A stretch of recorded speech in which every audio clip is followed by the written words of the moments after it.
Sir, what is self-denial? Self-denial. Self-denial is choosing God's choices over our own choices.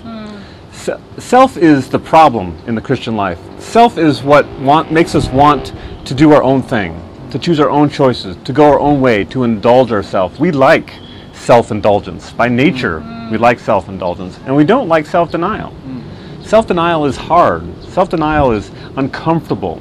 Yeah. But self-denial is simply setting aside my own bad choices so that I can enjoy God's good choices. Let me give you an example. Let's say that there's this food that I really like to eat, but I know it's unhealthy. So through surrender, God will say, okay, Mike, make the right choice. And I'll say, okay, Lord, I'll deny myself, my desire. I will set aside my choice for that bad food, and I will eat the good food instead. And what's the downside of that? Yeah, what's the problem with that? Because what I've done is I've actually let God make me more healthy.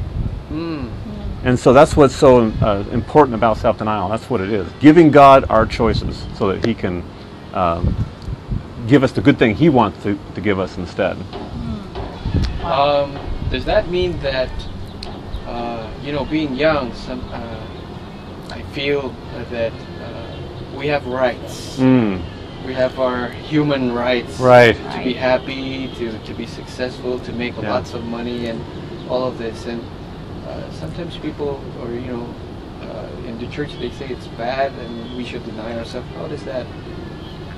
How do we understand that? Sometimes it's harder for young people to surrender because they have so many choices. Yes. So many things they want to do. They have choices about who to marry, choices about what to do for a career, choices to their hobbies and things like that. And so there's so many wonderful things that they want to do and they want to check out. And it's hard for them to say, okay, Lord, I give those choices to you. And sometimes, like you were saying with our rights, we are a rights-oriented society. We have the right to this, we have the right to that, we have the right to that. And what we are doing when we surrender is we're saying, Lord, I'm giving my rights to you. I know that, according to the laws of the land, I have the right to choose who I'm going to marry.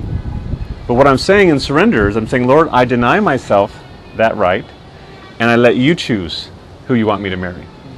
Or in any aspect of our life, whether it's our diet or whether it's in our use of our free time or what we say to people or what we think, or every aspect of our life, self-denial is saying, Lord, I want to choose your choice instead of my choice because I know your choice is better. But self-denial is not like being a monk.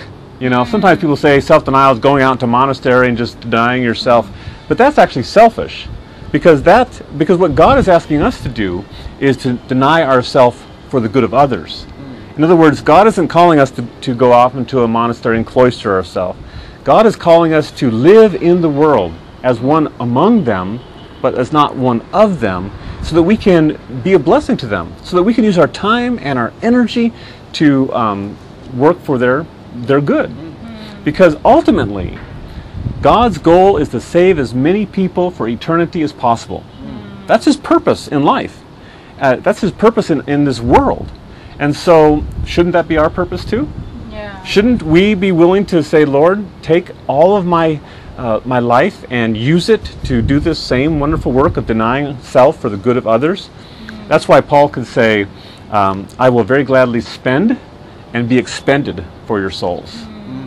Used up for the good of others. That is the greatest good. There's lots of types of self-denial, but the greatest self-denial is self-denial for the good of others.